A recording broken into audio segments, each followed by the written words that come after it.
tout le monde, c'est Soudaf avec vous. Je vais réaliser aujourd'hui avec vous la recette des mhajeb au Thermomix.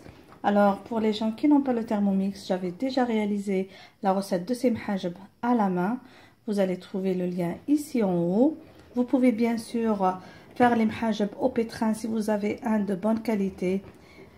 Il faut s'assurer surtout que votre pétrin ne coupe pas dans la pâte, ne la déchire pas pour avoir une pâte bien élastique. Et surtout, il faut pétrir jusqu'à ce que la pâte soit bien lisse et très moelleuse et bien élastique. Moi, c'est la seconde fois que je vais réaliser cette recette avec le Thermomix. J'avais déjà partagé le résultat sur Instagram. Vous pouvez toujours me suivre sur mon Instagram Amour de cuisine. Je partage beaucoup de lives et beaucoup d'astuces. Je vous attends là-bas. Donc, j'avais déjà réalisé cette recette et elle était un grand succès. J'étais un petit peu perplexe parce que c'est des mhajeb à la semoule. Comme vous voyez ici, pour les gens qui habitent en Angleterre, j'ai utilisé cette semoule. Donc, c'est la marque Eastend. Je ne fais pas de la publicité, c'est juste la marque que j'utilise souvent. Et celle que je trouve partout, même à Tesco, Sainsbury ou bien Asda. Donc c'est cette marque là. Comme vous voyez, c'est pas la fine, mais c'est la semoule moyenne corse. Donc c'est pas la semoule fine parce que c'est ce que j'ai en disposition. Et pour ça, de peur de ne pas avoir un bon résultat, je vais ajouter un petit peu de farine. D'habitude, les mhajeb que je fais, je n'ajoute jamais de farine. Et puisque là, j'ai la semoule moyenne, je vais ajouter la farine. Les ingrédients, vous allez les trouver en bas dans la boîte de description. Donc, je vais peser 600 g de semoule. Je vais faire pour une bonne quantité.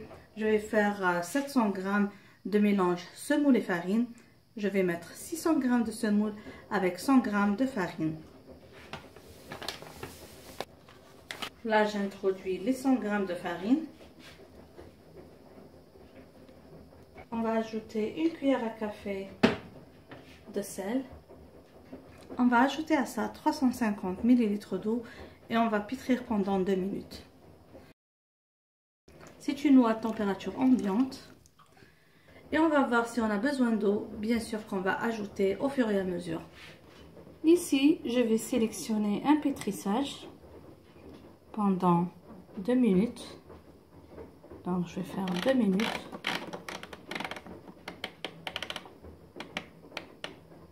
Voilà.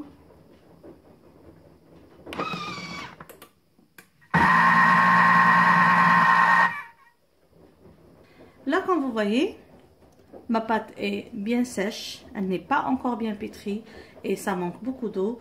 Je vais encore ajouter 50 ml d'eau et pétrir 30 secondes. Je mets le mode pétrissage, 30 secondes.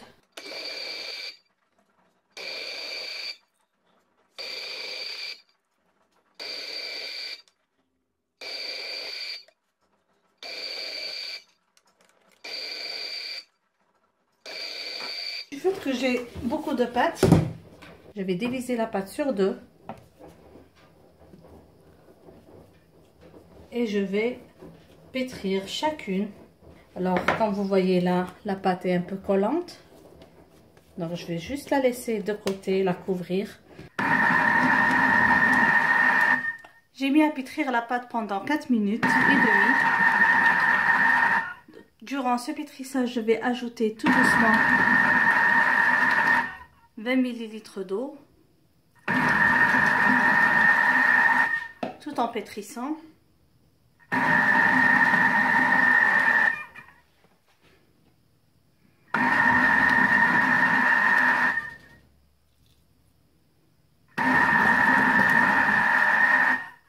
Alors, je vous montre ici la texture de la pâte. Regardez. Donc, ici, on peut s'assurer si on a besoin d'ajouter de l'eau ou non. La quantité d'eau que je vous ai donnée est proportionnelle. Donc, vous devez vérifier votre pâte et voir si elle a besoin d'encore un peu plus d'eau ou non. Juste une comparaison entre une pâte pétrie à laquelle j'ai ajouté encore 20 ml d'eau. Bien sûr, comme je vous ai dit, l'eau est proportionnelle à la qualité de la semoule et de farine. Alors pour moi, j'ai ajouté un petit peu d'eau. Je vais faire la même chose pour la seconde pâte. Encore la pétrir quelques minutes. L'eau, j'insiste, est proportionnelle. Vous n'avez pas à suivre exactement les quantités que j'ai données. Vous devez voir avec la qualité de votre semoule. Donc voilà, mes deux pâtes sont prêtes. Je vais juste les ramasser. Voilà. Très jolie pâte. Donc si j'avais mis une petite quantité de semoule, si j'avais mis une petite quantité de pâte, j'aurais pétri ça en un seul coup. Et ça n'aurait pris que 5 minutes pour avoir une belle pâte comme ça, comme vous voyez, de mhajab ou de msemen. Donc cette pâte est idéale pour les mhajab et pour les msemen. Moi je vais la placer dans un saladier pour que la pâte repose un petit peu et pour qu'elle soit facile à façonner en boulettes. Et on va passer directement à la préparation de la farce. Maintenant, on va passer à la préparation de la farce. Donc, on va commencer par hacher l'oignon. Là, j'ai 3 oignons coupés en deux et 3 gousses d'ail. J'ai placé le couvercle et le gobelet doseur. Et là, je vais hacher pendant 5 secondes à vitesse 5.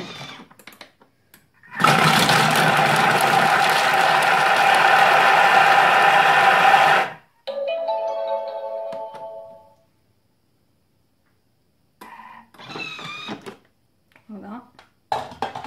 Les oignons bien hachés comme vous le voyez. Super bien hachés.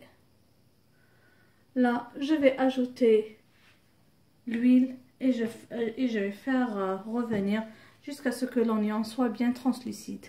Alors perso, puisque bimhajab sont autant, je profite pour faire revenir les oignons avec l'huile de thon pour plus de saveur. Donc c'est à peu près 2 cuillères à soupe. Je vais encore ajouter une cuillère à soupe d'huile d'olive extra vierge. Et on va faire revenir 5 minutes, température 120. Voilà. Et vitesse 2.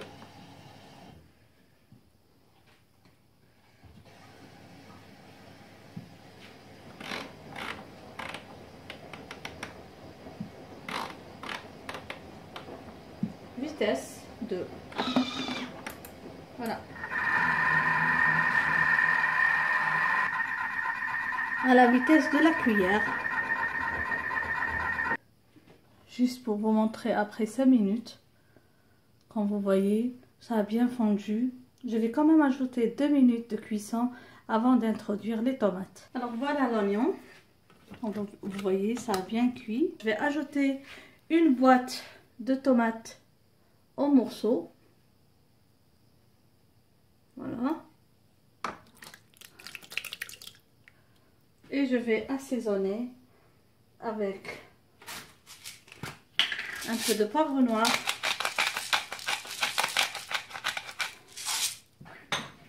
un peu de coriandre en poudre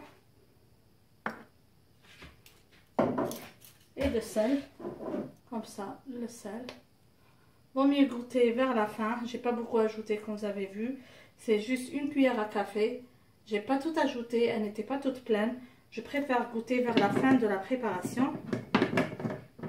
Alors c'est des mhajab autant, je vais pas ajouter beaucoup d'épices. Là je vais encore faire revenir à la même température 120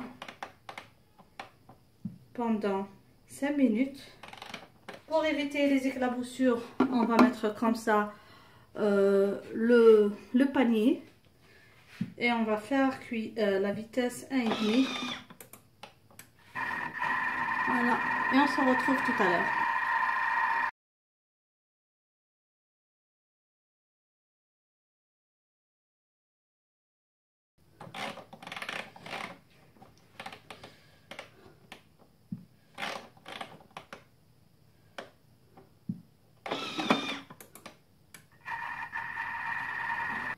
Là, on va passer à la préparation des boulettes.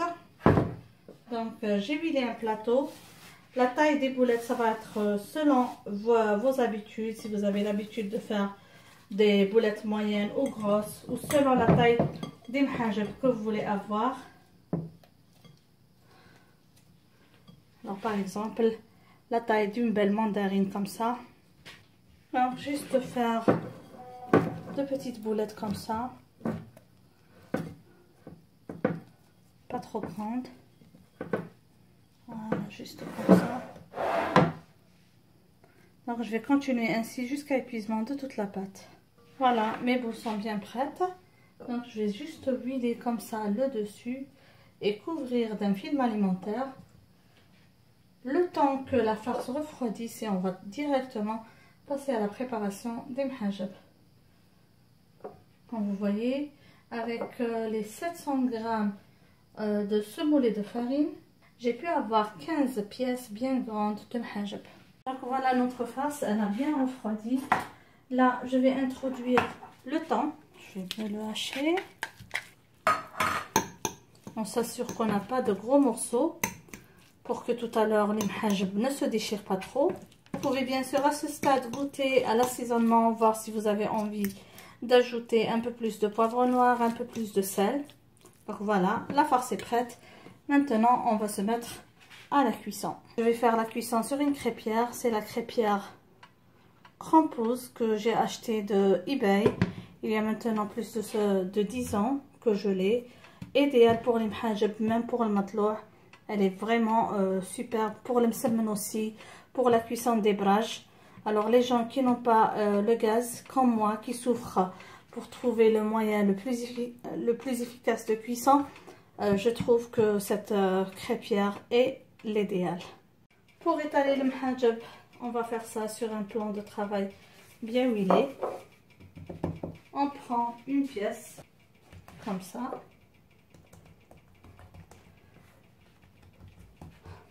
Et on commence à tapoter les extrémités, pas le milieu. On veut que le milieu soit un petit peu épais parce que c'est là qu'on va mettre la farce.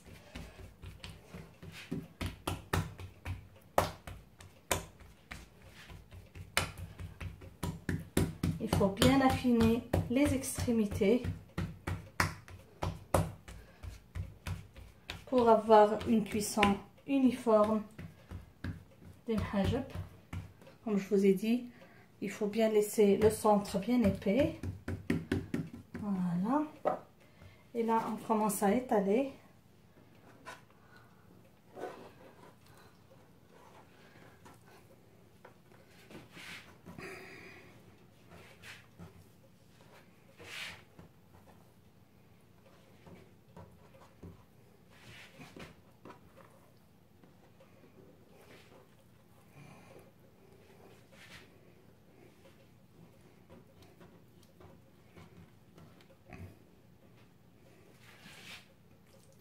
On met un peu de farce à l'intérieur.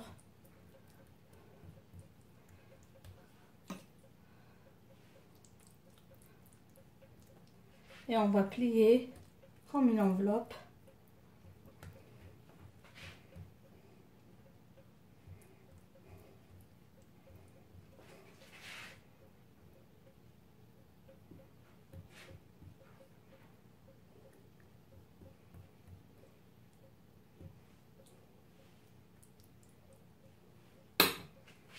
Comme ça.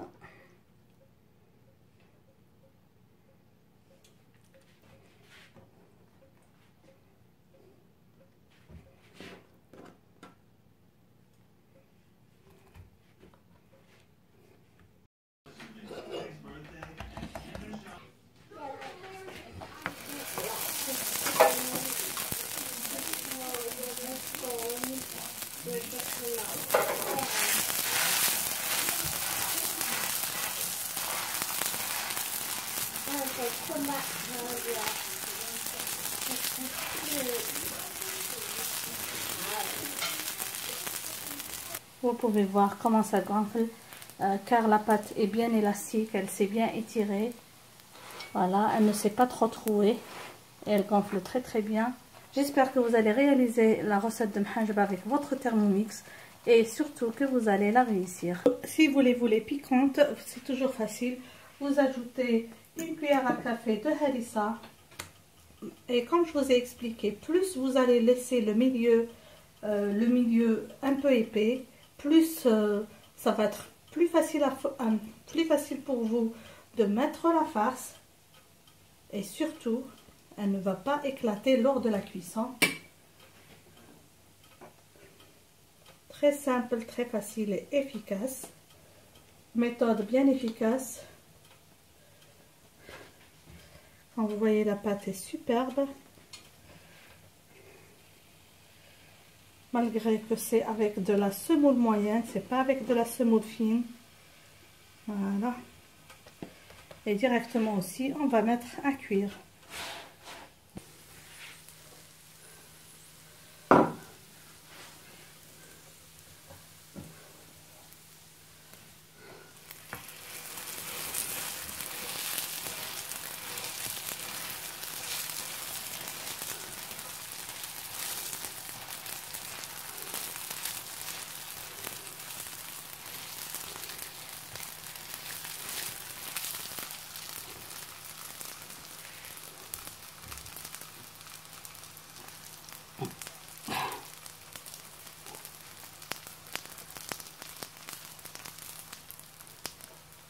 Et vous pouvez voir la cuisson avec la crêpière. Très très belle couleur. Et avec la semoule, la pâte est super croustillante. Et le résultat est parfait à chaque fois. Donc comme je vous ai dit, c'est la deuxième fois que je refais cette recette de mhajeb au Thermomix. J'en suis très satisfaite. Maintenant, j'ai trouvé mon moyen efficace de pétrissage, surtout bien rapide. J'ai commencé la préparation des mhajeb à 10 h. Il est même pas midi et j'ai déjà entamé la cuisson. Nous voilà mes amis arrivés à la fin de notre réalisation, les mhajeb au Thermomix à la semoule moyenne. J'espère que vous avez aimé cette réalisation, que vous allez la réaliser et surtout la réussir. Si vous n'avez pas le Thermomix, n'oubliez pas que la recette des mhajeb à la main est déjà sur la chaîne. Vous allez trouver le lien en bas dans la boîte de description. Merci encore une fois de m'avoir suivi. N'oubliez pas, si c'est la première fois que vous vous trouvez sur cette chaîne, de vous abonner, d'activer la cloche et surtout de laisser plein de pouces bleus. Sur ce, je vous dis encore une fois merci et à la prochaine réalisation. Bisous!